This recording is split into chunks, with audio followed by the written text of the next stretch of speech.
Blink Twice from Zoe Kravitz. It's a thriller about two young girls visiting a billionaire's private island and finding themselves in a treacherous situation.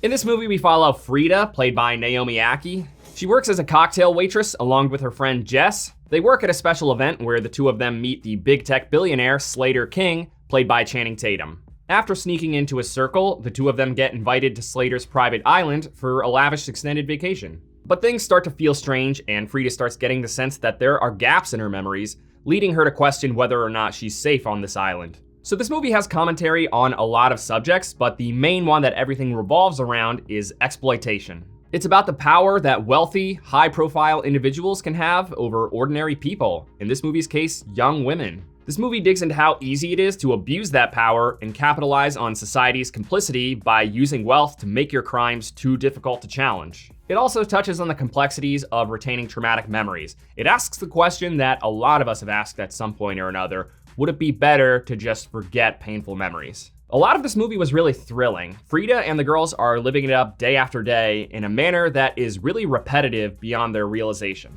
They have drinks, they roll blunts, they laugh and have perplexing conversations over dinner. Then they wake up the next day and do it all over again.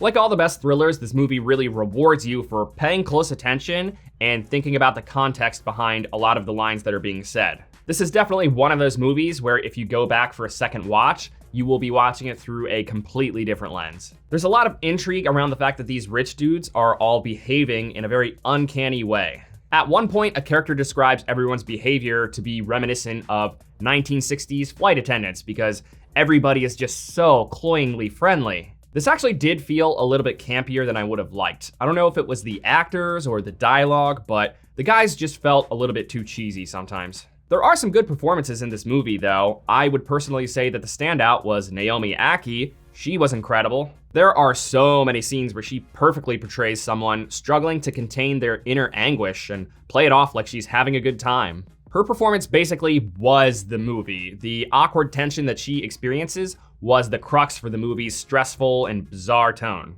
This movie has a very distinct visual style. There are a lot of close-ups on faces and objects, and the editing tempo is pretty fast-paced. Some of the close-ups on faces are framed awkwardly on purpose, especially on Frida, to really drive the point home that this is a really bizarre series of events for her. This movie often makes really fast cuts back and forth from characters and the objects they're holding or handing over to one another, often in a repetitive manner. The reason for this is because the movie goes all in with its play on the fact that these characters seem to have gaps in their memories. It drives home the point that these characters are so oblivious to the fact that they are living days so strikingly similar to the last that it's just outlandish. They did sort of beat that horse to the ground with Jess, played by Alia Shawkat. They basically did this. Hello, I am the character with the cigarette lighter. Oh, you need a lighter?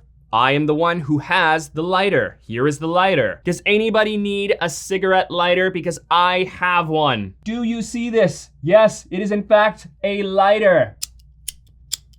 It's mine.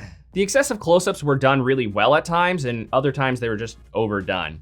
When you cut to a close-up on an object, whether they realize it or not, the viewer is being told, hey, this is a really important object in the scene, and you should absolutely remember that it is there. There are definitely times where the close-ups have payoff in this movie, and then other times they were redundant and sometimes quite excessive. The editing does at times feel a little bit YouTube-y, especially with the Foley. Every once in a while there would be a sound effect that just straight up sounded like it came from freesound.org. So despite the things I wasn't crazy about, I did find the majority of the film to be pretty decent. The tension paired with the style and unique play with fading memories made for a solid experience. Things got a little bit too blunt when the girls realized what was happening, but my mind remained open.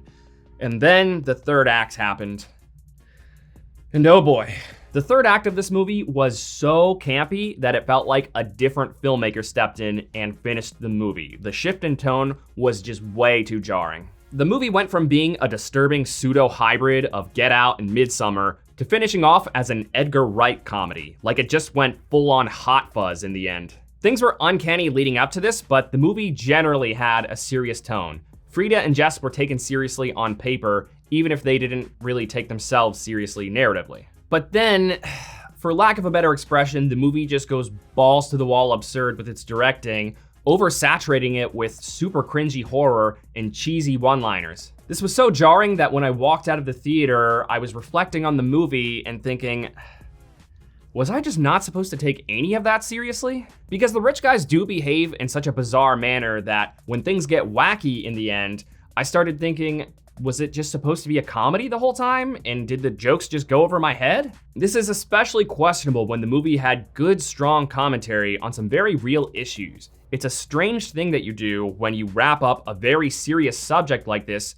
in such a campy shell. It kind of just diminishes the statement, especially in the end. It ends in a way that raises questions about how we should feel about the protagonist. So for this filmmaking debut, Zoe Kravitz is pretty strong in the creativity department, but incredibly sloppy in terms of execution. Also, this is not by any means a criticism of the film, more of a criticism of studios. Please stop showing excessive amounts of pivotal plot points in your trailers. It ruins the movie. I do also want to give this movie a trigger warning for some brief depictions of sexual violence. If that is something you have a hard time seeing on screen, I would consider skipping this one. For the most part, the movie was pretty interesting, even pretty enjoyable at times, but it shows us that Zoe Kravitz has some kinks to work out as a director. All things considered, the good and the bad, I think this movie lands in the it's fine category. This could be a good thriller for more casual viewers, but if consistency is important to you, or if you really like to pay attention to directorial styles, then this one might disappoint you a little bit. Thank you for watching this review. If it brought you any value at all, please give it a like. It really does help the channel grow. I'll see you next week with my review of Afraid.